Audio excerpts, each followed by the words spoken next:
So really quickly, I wanted to finish the stream by going over some of the best and worst fan theories that have come out of Jujutsu Kaisen Modulo since its inception. And I just want to kind of rank them on a simple tier list, nothing crazy. I've got about 5 main theories that I want to focus on here. I want to fully dive into, explain these theories, put them on a list of how likely and how cool it would be if they happened. If there are theories that you like, awesome. If there are theories that you don't like, you know what?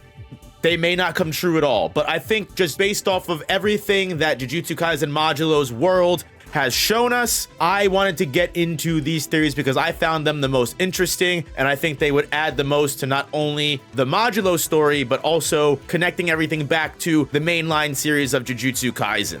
But first, a quick word from this video's sponsor. This video is sponsored by GamerSupps, the ultimate energy and focus formula. Like most of you, I get tired right around 3 p.m. And after a long day's work, when I want to kick back and play some video games, I can just never find the energy. But to be honest, before they even approached me to be a sponsor, I used GamerSupps to fix that issue. GamerSupps is an awesome drink made up of a bunch of vitamins like vitamin C, vitamin D3, B6, B12, and vitamin H. All super good for you and your health. So it's not one of those awful sugar-filled concoctions that's gonna make you crash after drinking it. Use the link in the description or pinned comment and use code NOOP for 10% off your next order of GamerSupps. If you're still skeptical about it, go check out the link and use my code anyway. They are more than willing to send you some free samples and give you a chance to try their product for free. Thank you GamerSupps for sponsoring the channel. Let's just waste no time and get into one of the biggest theories that everyone has been bringing up and talking about. It's the theory that you can't go a single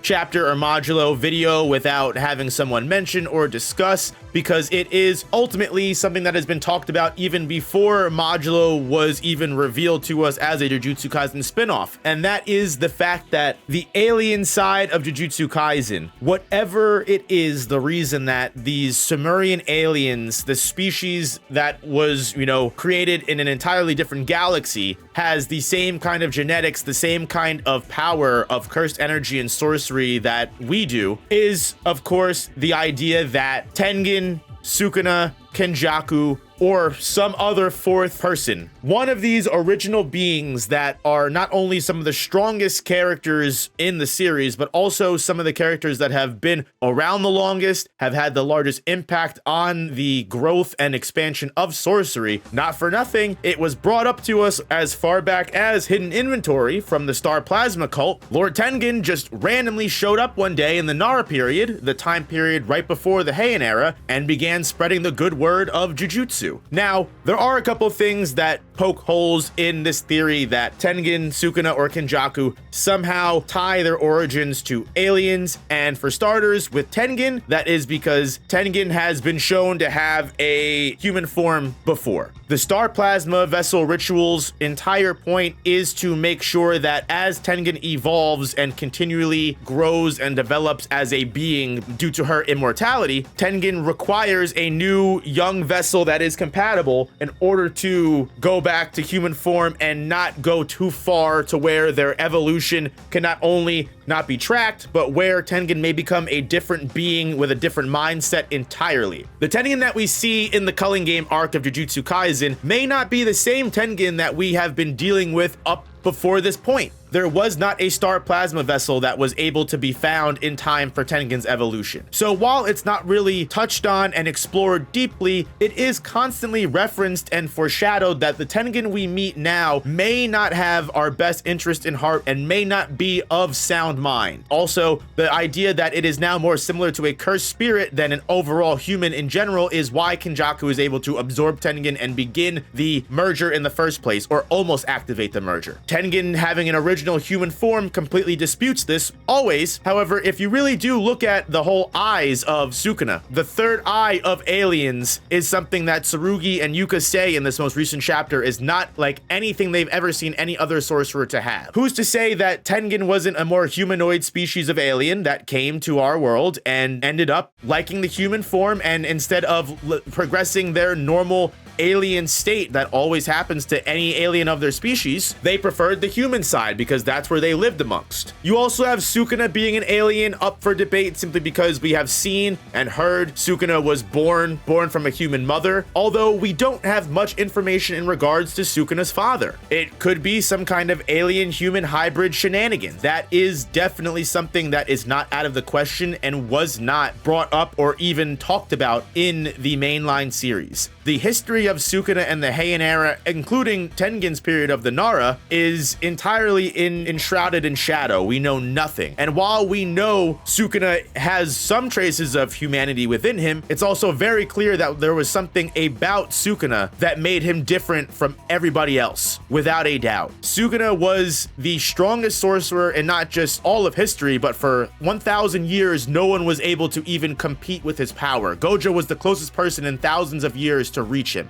Hard to imagine that not only was Sukuna having this outstanding amount of power for no reason, but he was born this cursed wretch of a child that was deformed and distorted with his 4 arms, multiple eyes, a stomach mouth, all of these mutations and deformities on his body, to the point that his mother didn't even want him. I've seen a lot of people say that Sukuna simply just ate his twin in the womb, and that is why he had the double set of arms and mouth. But whether you want to say there is the Jujutsu, mystery and Jujutsu aspect of twins, which we see with Maki and Mai, maybe that played a part in Sukuna's development into a distorted being, but there is also the possibility that aliens could be involved. I mean, Kenjaku is a living, breathing, and able to transfer bodies brain. We don't get any kind of explanation for that, why Kenjaku's brain is able to withstand thousands of years besides just simply body hopping, and we also don't know what Kenjaku's relationship to Tengen was. So there are multiple things to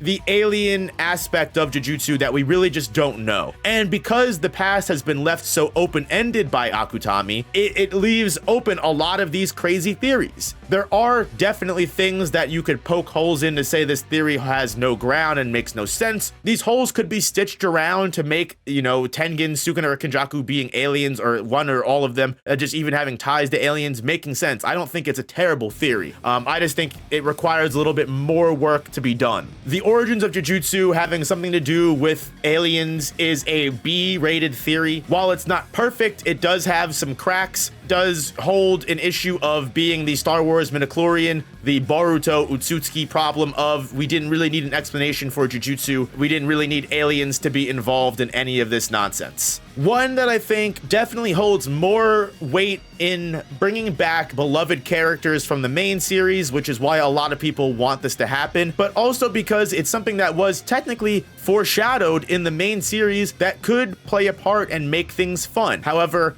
I think it's one of those very sensitive ideas that could either be a major hit or miss with the community, and that is the disaster curse family, or at least Mahito or other disaster curses being reborn in some way, shape, or form in this new Modulo series. We know after what Jogo said, he believes that after 100 years or close to it, it's possible that the disaster curses will be reformed and reborn once the collective fears surrounding nature, volcanoes and earth disasters, water, humanity, all of these different things that humanity will no doubt always be afraid of, will eventually amass to create a new curse womb and curse spirit of these disasters of the world. You could argue that not enough time has passed, completely possible that 60 years is not enough. Jogo did mention 100, but I do think it would be a fun way to reintroduce concepts that the original series did and just give fun things for old fans to enjoy while giving unique aspects for new fans to love as well. The reason I think this could be hit or miss is even if someone like Mahito returns and he's the only one, if that Mahito revival or reincarnation of Mahito comes back and they are not to the standard that some of these older fans prefer, it doesn't matter how much newer fans will like them, older fans will indeed riot completely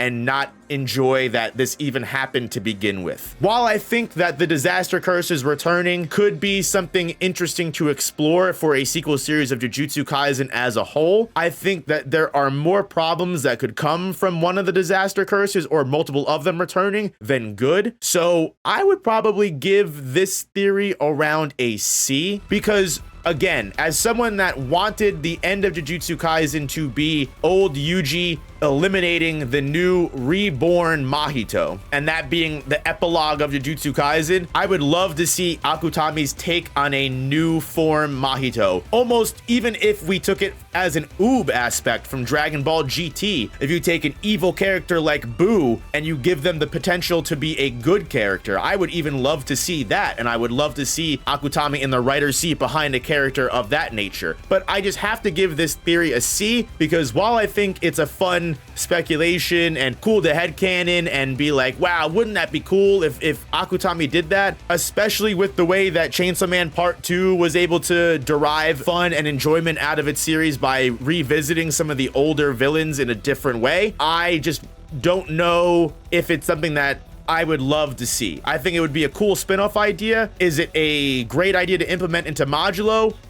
Again, 50-50, could be hit or miss. Now, here's another theory that I really do kind of like, but also at the same time, I don't appreciate because it relies too heavily on the old parts of what worked in the main series. Again, bringing back the disaster curses, while fun, is just rehashing old stuff that we already loved instead of introducing new, unique ideas. While this theory does bring back concepts from the original series, I think it brings up a lot of new things that possibly could not only bring a lot of excitement and interest into the story, but also answer a lot of questions and add a lot of satisfying payoffs to stuff that was never answered in Jujutsu Kaisen, the main series, which is some form of late activation or some kind of weird way that the merger of the culling game comes back into play, whether it is some kind of late method or through some kind of connection with Kenjaku and the aliens, even the culling game and the merger just being some kind of old ancient ritual that even the aliens are aware of, or just outright Kenjaku playing the long game and Kenjaku's will being inherited was not necessarily Sukuna inheriting that will, potentially someone 62 years, 68 years in the future inheriting that will and finishing Kenjaku's work. Sure, you could argue that is also a derivative Boruto route to take the story of Jujutsu Kaisen Modulo. I think there are a lot of fun things that could come from this, which is essentially, one, we finally get to see what the merger has to offer. We're finally able to see what Kenjaku spent 1,000 years chasing after. We're finally able to have all of the fruits of Kenjaku's labor get paid off.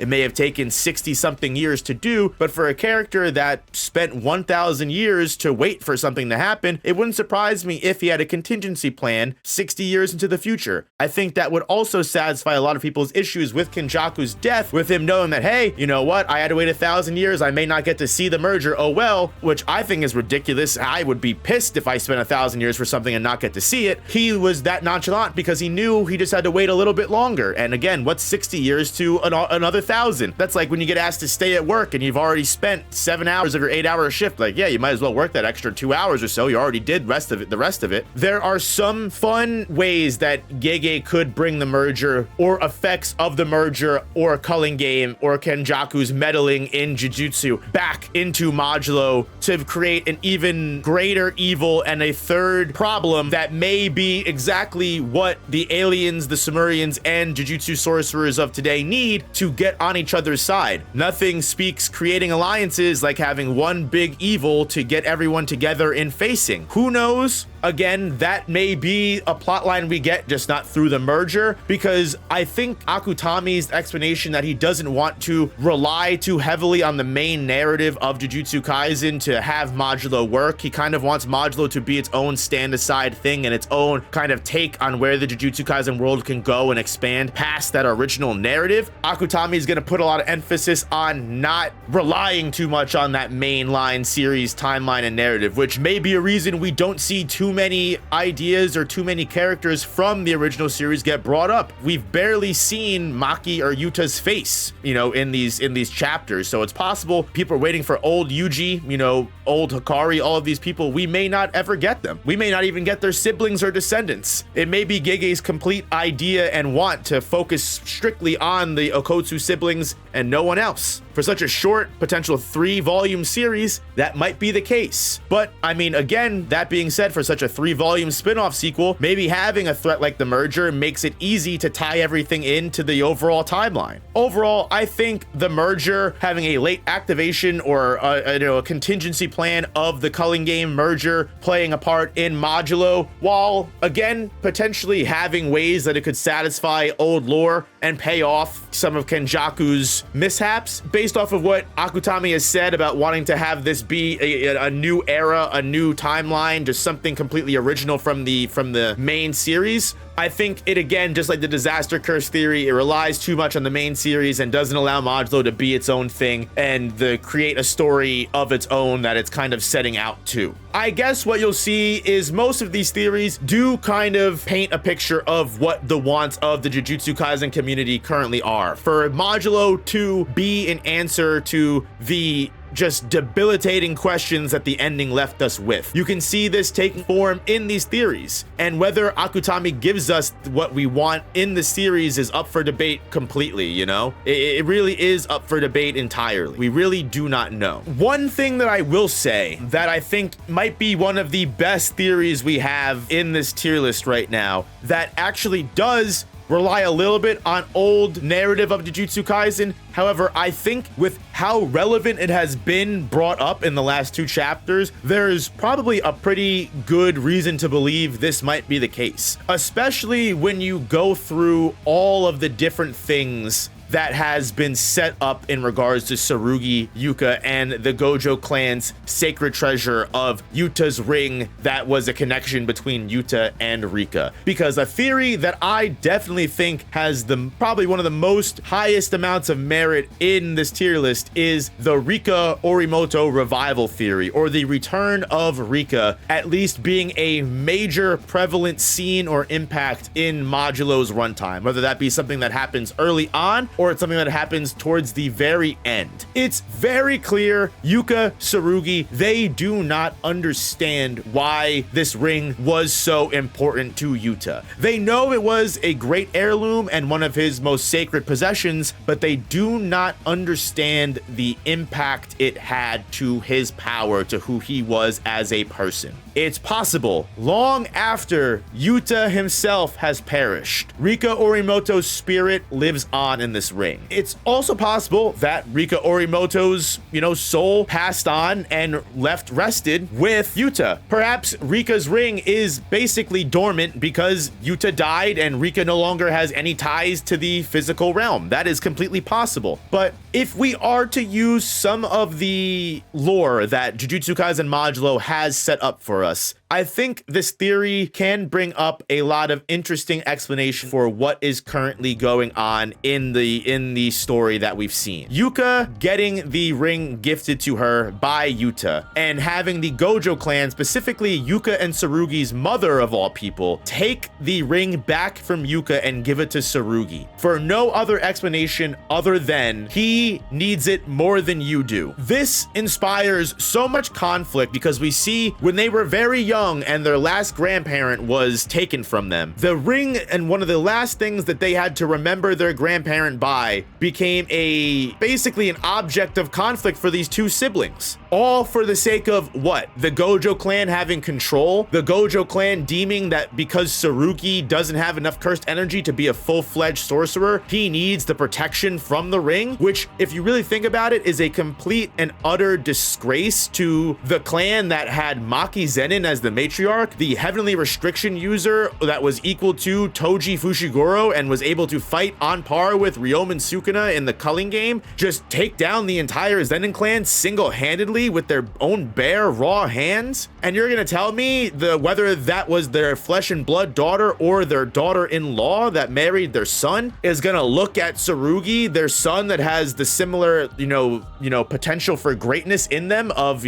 still being able to be a strong sorcerer without levels of cursed energy, and they're gonna deem them as someone that needs extra protection, not someone that can live in the same footsteps as Maki, their grandmother. I don't know if I necessarily buy it. While I do think it's completely believable that the Gojo clan went back to traditionalism, and once Yuta and Maki, once their grasp on the clan was gone and they died, the clan went right back to traditional aspects and believing that, you know, what we say goes and what's best for the Gojo clan is better than what you guys individually want. It's also possible that who's to say that Yuka, because she doesn't suffer from the same struggles that Tsurugi does, she's a full-fledged sorcerer, even though we don't know too much about her technique, we've only seen her use the tiger jaw strike. What if, because Yuka's cursed energy is more akin to Yuta, because we see just like Tsurugi wants to become like Maki, Yuka wants to become the next Yuta Okotsu, whether she has copy, whether she has strong cursed energy, or whether she really has inherited some of Yuta Okotsu's stronghold powers or not, what if, because she's a full-fledged sorcerer, she would actually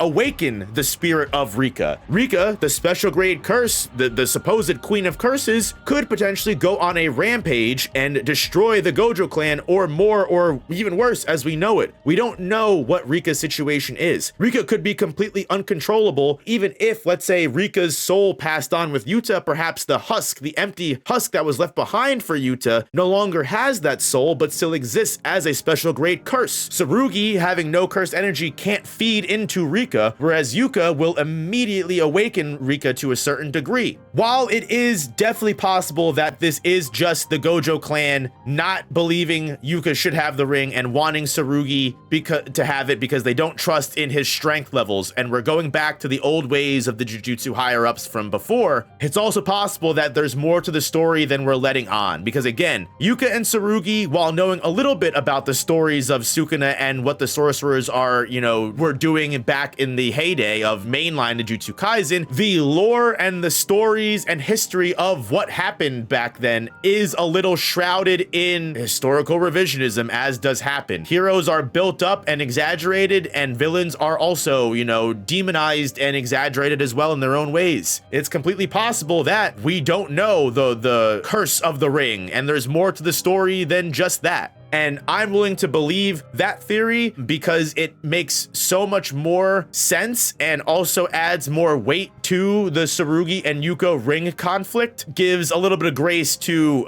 you know, Yuka and Tsurugi's parents. Because, I mean, we've only seen the mom right now. We don't know what's up with the dad. The dad could have been a fun-go-lucky dude and maybe he died too. And maybe the mom was just mean, you know, the evil stepmother kind of vibes, you know, evil, you know, daughter-in-law kind of vibes, but who knows? But right now, the Rika revival theory, I'll put as an A-tier theory. I really like it, and I think it's one of the best that we honestly have so far in regards to Modulo. I'm gonna get into the last theory here, but one thing I definitely want to say is if any of you guys have your own theories or discussions that you want to open up, feel free to drop them down in the comments. Feel free to drop them in chat and we can talk about it, or come to the streams. You know, obviously you have the theories like Sukuna or Gojo revival, but I don't want to, you know, touch the low-hanging fruit. I think, honestly, Sukuna, Tenga, and Kenjaku having ties to Alien is low-hanging fruit enough when it comes to very obvious discussions into what Modulo could say for the narrative and mainline world of Jujutsu Kaisen. I definitely think while there's a lot of simple theories out there, I think these are just some of the best that I've seen, and I want to make that very clear that there's definitely theories that I probably haven't even heard about, that I haven't talked about in this video, so feel free to drop them, because I'm curious about them, and if they're awesome enough, I'll definitely make a video on them, because Modulo opens the door to so many things. The very last theory, and it's just something that I definitely wanted to touch base on because it kind of goes hand in hand with Sukuna, Tengen, and Kenjaku and the origins of Jujutsu being answered by aliens. We have the older characters from mainline Jujutsu Kaisen being used in Modulo's narrative in some way, shape, or form, more than just a small cameo. Yuji Itadori, Megumi Fushiguro, Nobara Kugasaki, or even more characters that we just haven't seen yet or be brought up yet, playing a major part in this world. Because something that a lot of people have not been able to get over since Modulo was announced and we saw the original panel of Yuji getting brought up in legend compared to Gojo. Where is Yuji now? That's even something that the curse user directly kind of ponders and says, you know, sure, you have sorcerers like Gojo and Yuji from the back in the heyday where they stopped the culling game, but where are those sorcerers now? Compared to the aliens, we are nothing now. So if that's the case, what did happen to Yuji? What did happen to Nobara and Megami? I know there's the funny memes out there of Megami dying to a grade 3 curse, or, you know, what happened to Hikari? Hikari died doing what he loved, gambling. There are so many answers and so many questions that people have, but is Gege really going to answer any of those things? And is the answer that we get going to satisfy our desires that we have to know what happens to a character when that screen goes black and when the ending comes? Because not for nothing, with any series that people love and enjoy, everyone wants to know what happened a year later, what happened to 2 years later, what happens after credit rolls. And you know what? I've seen it time and time again. Sometimes I would have rather not known. Sometimes the sequel just ruins the main original series. And I think it's very apparent from what Gege Akutami has said in his author statement from the chapter 1 drop. Akutami is going to do his best not to, one, rely too heavily on the mainline series, but do his best to make Modulo not potentially besmirch or upset the mainline narrative or character work of the original series. Something tells me that characters like Yuji, Nobara, they probably won't be involved too heavily beyond small mentions and maybe a cameo here or there, but it is still fun to think about and theorize what an older Yuji would take place in this Modulo world against aliens, what Nobara, what Megami happened, or at least just at the very least knowing what happened to some of these characters. We don't know what the public knows, what the public doesn't know. According to chapter 2, information can be readily gotten and hacked into. Word of mouth kills most secrets, especially when most of those people that know the secrets are dead, which is why, I mean, a lot of secrets about Jujutsu as a whole were prevalent in the mainline series. Our characters in that generation didn't know. We needed people like Sukuna to tell us, and they barely told us. So I think the same can be said for this generation. We may see the same thing, that pieces of lore and mysteries that we had in the main series are still pieces of mystery that we don't have answers to now. This is a theory of, you know, previous characters playing a part in the mainline story. Similar to the disaster curses, the merger, similar to even the Sukuna Tengen Kenjaku being aliens, you know, all of that stuff can potentially change your view of the existing main series. In a sequel series like Jujutsu Kaisen Modulo, you can really see how the theories and what fans are discussing completely take shape based off of what the desires of those fans are. Because unlike when we're theorizing about mainline Jujutsu Kaisen, when we're just following the story and seeing what goes, now in Modulo, we're taking what existed previously and trying to see what can be built upon. And I think that gives us the most fun thing to look at. Is Modulo going to be that sequel series that relies heavily and answers questions that we needed answers to and gives us satisfying payoffs, or potentially terrifying answers that we all hate and we think besmirch the mainline story? Or are they going to be more like Rika and just be small inclusions that add to the world, buff out, and, you know, fashion and expand upon some smaller details here or there, but ultimately Modulo ends up being its own standalone series? Let me know what you guys would honestly prefer, and again, tell me what some theories that you guys, you know, have that I might have missed. Because genuinely, while I think Modulo opens a lot of doors, I also think there's a potential that there's a lot of those doors might be closed and we might just not know it yet. But yeah, I'm excited to see what the rest of this series definitely gets into. So hit that like button, subscribe if you don't want to miss anything, because I'll be talking about Modulo all day, every day, for as long as I can with this new weekly experience going on. I don't need to give you guys the full spiel. You already know I'm a full-time content creator, and I need to keep the lights on. If you enjoy my content and want to keep seeing more of it, please consider showing your support by becoming a member of the channel. Also, if you want more anime manga content in general, just check out my second channel where I cover all the weekly series you may or may not read, as well as post and stream extra content like tier lists and other fun stuff. So just know that I love you guys and I appreciate all the support you give.